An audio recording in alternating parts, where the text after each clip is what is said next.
ఈరోజు హిందూ దేవాలయాల యొక్క పవిత్రతను మొత్తం నాశనం చేసిన వ్యక్తి, నాశనం చేసిన పార్టీ ఏదంటే వైసీపీ పార్టీ అని ముక్త కంఠంతో ప్రజలందరూ మాట్లాడుకుంటున్నారు. ఏ యొక్క మతానికి ఇంత అగౌరవము, ఇంత అభద్రత ఏ పార్టీని, ఏ రాజకీయ పార్టీ ఇంతవరకు కలగజేయలేదు. ఈ యొక్క 5 సంవత్సరాల్లో ఈ వైసీపీ పార్టీ ఈ యొక్క టీటీడీ బోర్డును కానీ, టీటీడీ పవిత్రతను కానీ దిగజారు చేసింది. ఈరోజు సుప్రీంకోర్టుకు కూడా వెళ్ళి ఈ లడ్డు వ్యవహారం ఎవరూ మాట్లాడకూడదని ఒక గాగ్ ఆర్డర్ని తెచ్చుకునేందుకు జగన్మోహన్ రెడ్డి ప్రయత్నిస్తున్నారు అని అంటే ప్రతి ఒక్కరు ఆలోచించాలా. ఆ రోజు ఎలక్షన్స్ అప్పుడు వివేకానంద రెడ్డి గారి హత్య గురించి ఎవ్వరూ మాట్లాడకూడదని కోర్టుకెళ్ళి కోర్టు ద్వారా ఎవరినీ మాట్లాడనీయకుండా ఈయన ఆర్డర్ తెచ్చుకున్నారు. ఈరోజు వాళ్ళు చేసిన ఇంకొక పనికిమాలిన పనికి, ఒక కుట్రకు ఎవరూ మాట్లాడకూడదు అని చెప్పేసి ఒక భావ వ్యక్తీకరణ స్వేచ్ఛను అరికట్టాలని చెప్పేసి ఈరోజు జగన్మోహన్ రెడ్డి గారు కానీ, వైసీపీ పార్టీ కానీ ప్రయత్నిస్తున్నారంటే చాలా అవమానకరము. వాళ్ళు తప్పు చేయలేదు అని మాట్లాడుతున్నారు కదా, ప్రతి ఒక్క విచారణకు సిద్ధమని ధైర్యంగా ముందుకు పోండి. విచారణలో మీకు పడే శిక్ష మీకు పడుతుంది డెఫినెట్గా.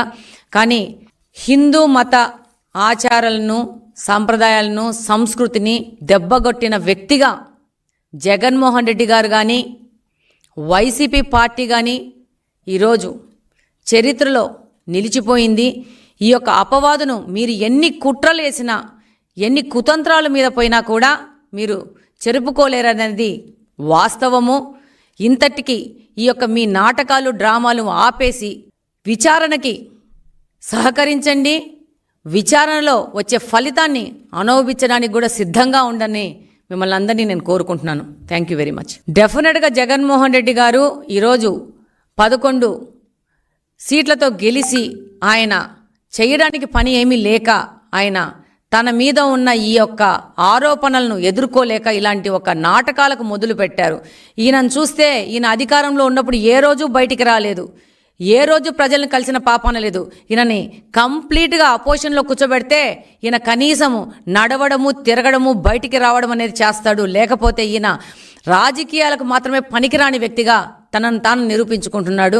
ఈరోజు తనకు ఏదో ఒక ప్రజలలో ఒక మూమెంట్ ఉండాలని చేసే పనులు కానీ, ఒక్క భక్తుడు, ఒక్క హిందువు కూడా జగన్మోహన్ రెడ్డి గారిని నమ్మే పరిస్థితిలో ఈ ఆంధ్రప్రదేశ్లో కానీ, ఈ భారతదేశంలో కానీ, ఈ ప్రపంచంలో కానీ ఎవ్వరు లేరనేదే వాస్తవమని ఈ సందర్భంగా తెలియజేస్తున్నాను. డెఫినెట్గా మనం అందరం చూసినాం సోషల్ మీడియాలో ఎంతో డబ్బు ఖర్చు పెట్టేసి మనము పన్నుల రూపంలో ఇచ్చిన డబ్బులని వాళ్ళ యొక్క ఆనందాలకి దుర్వినియోగం చేసిన వ్యక్తి ఒక ముఖ్యమంత్రి ఎవరంటే జగన్మోహన్ రెడ్డి గారు. ఆ రోజు మనం అందరం చూసినాము, ఆయన సతీమణి భారతి గారికి ప్రసాదం ఇస్తే దాన్ని టిష్యూ పేపర్లో తీసి పక్కన పడేసిన సందర్భాన్ని కూడా మనము మీడియా ద్వారా, సోషల్ మీడియా ద్వారా మనం చూసినాము. నేను ఒకటే విజ్ఞప్తి చేసుకుంటున్నాను, మీకు హిందూ మతం మీద గౌరవం లేకపోయినా పర్వాలేదు, మీరు ఆ మతాన్ని అగౌరవపరచకుంటే చాలని రిక్వెస్ట్ చేసుకుంటున్నాను. మీకు హిందువులు గౌరవంగా భావించే ప్రసాదాలను తినకూడదు అనుకుంటే మీరు అలాంటి కార్యక్రమాలకు వెళ్లకుండా మిమ్మల్ని అవాయిడ్ చేసుకోవాలి. కానీ అలాంటి కార్యక్రమాలను మీరు ఒక ప్రచారంలో భాగంగా వాడుకొని ఈ విధంగా అవమానపరచడం అనేది చాలా అన్యాయమని నేను తెలియజేసుకుంటున్నాను.